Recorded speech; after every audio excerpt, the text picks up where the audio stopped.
The photograph that should not exist. When Mia Carter received the photograph, she thought it had been delivered to the wrong address. The picture showed a young woman standing beside a lake at sunset. She was smiling, holding a small bouquet of white flowers and wearing a light blue dress. The strange part was not the woman. The strange part was the date written on the back of the photograph, June 18th, 1998. Mia stared at the picture for several seconds. She knew the woman in the photograph. It was her mother. The problem was that her mother had died in 1995, 3 years before the photograph was supposedly taken. Mia turned the photograph over again, hoping she had misread the date, but the numbers remained the same. June 18th, 1998. Confused and unsettled, she checked the envelope. There was no return address, no note, and no explanation. Only her name written neatly across the front. That night, Mia could not sleep. She kept looking at the photograph, searching for clues. The image appeared genuine. It did not look edited or manipulated. Every detail seemed real. The lake, the flowers, the sunlight, and her mother's familiar smile. Mia had lost her mother when she was only 8 years old. Most of her memories had faded with time, but she still remembered her mother's kindness, her laugh, and the way she used to sing while cooking dinner. For years, Mia had accepted that some questions about her mother's death would never be answered. Now, for the first time in decades, those questions returned. The next morning, Mia visited her father.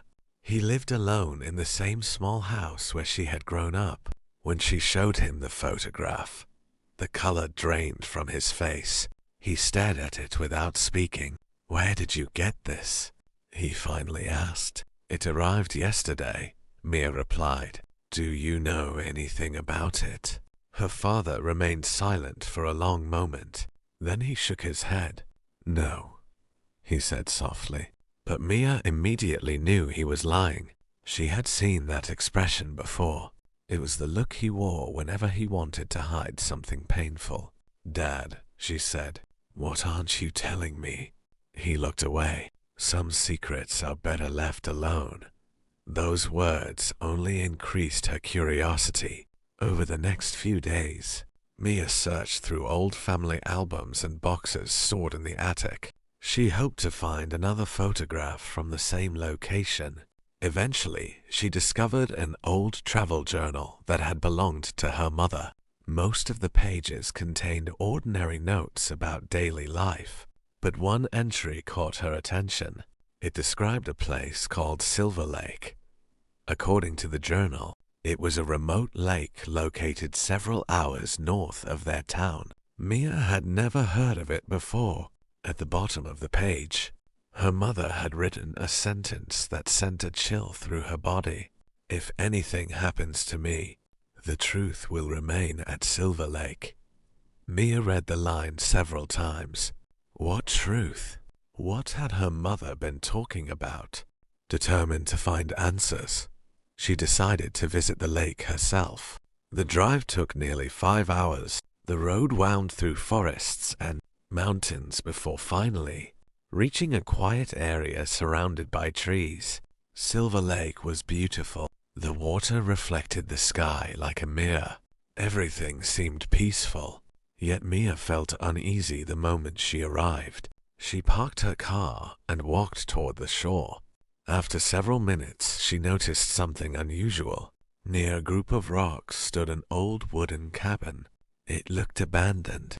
The windows were dusty, and the paint had almost completely faded away. Drawn by curiosity, Mia approached the cabin. The door was unlocked. Inside, dust covered every surface. The air smelled old and forgotten. Most of the furniture had been removed years ago. Then she noticed a small metal box hidden beneath a loose floorboard. Her heart raced as she opened it. Inside were dozens of letters tied together with a ribbon. Every letter had been written by her mother. Mia sat on the floor and began reading. As the story unfolded, she realized that her entire life had been built on a lie. 29 years earlier, her mother had witnessed a terrible crime involving a powerful businessman in their town. The man had been respected by everyone, but behind his public image, he was involved in illegal activities. When her mother threatened to expose him, she began receiving threats. According to the letters, she feared for her safety. She feared for her family's safety even more. Then Mia found the final letter. It had never been mailed. In it, her mother explained that she planned to disappear temporarily until evidence against the businessman could be safely delivered to authorities. She believed it was the only way to protect her family. The letter ended with the words, "If you are reading this, then something went wrong." Mia felt tears fill her eyes. For years she had believed her mother had died in a tragic accident. Now she was learning that the story might not have been true. As she continued searching the cabin, she discovered an old camera hidden inside a drawer. Amazingly, the film was still inside. Unsure what she might find, Mia took the camera to a photography expert in a nearby town. Several days later, the photographs were developed. Among the images was the same photograph she had received in the mail, the one dated June 18th, 1998. But there were others as well, dozens of photographs, showing her mother alive years after everyone believed she had died. Mia could hardly believe what she was seeing. Somehow her mother had survived. The question was why she had never returned. The answer arrived unexpectedly. A week later, Mia received another envelope. Inside was a short handwritten note. "Meet me at Silver Lake. Sunday. Sunset." There was no signature.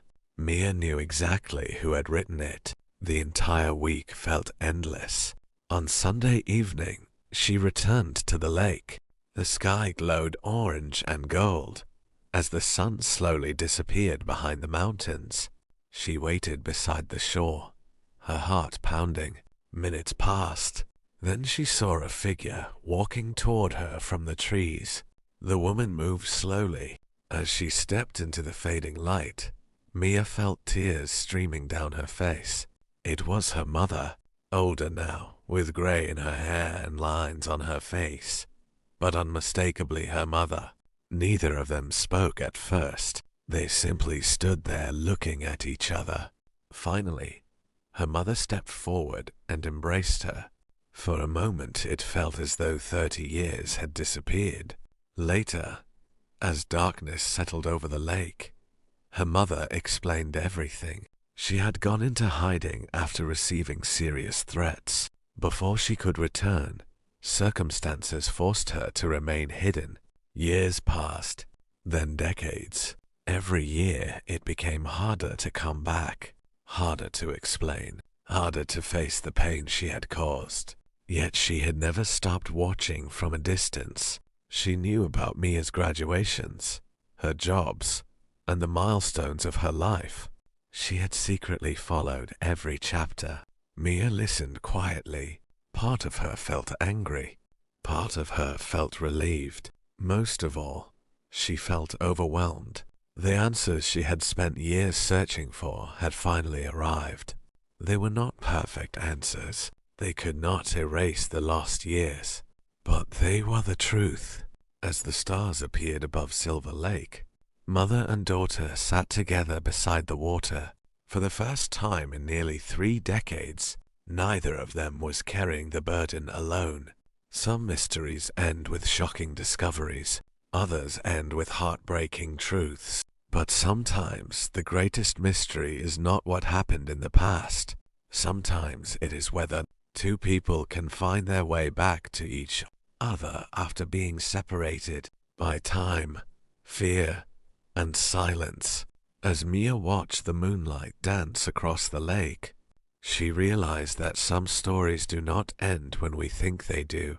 Sometimes they simply wait for the right moment to begin again.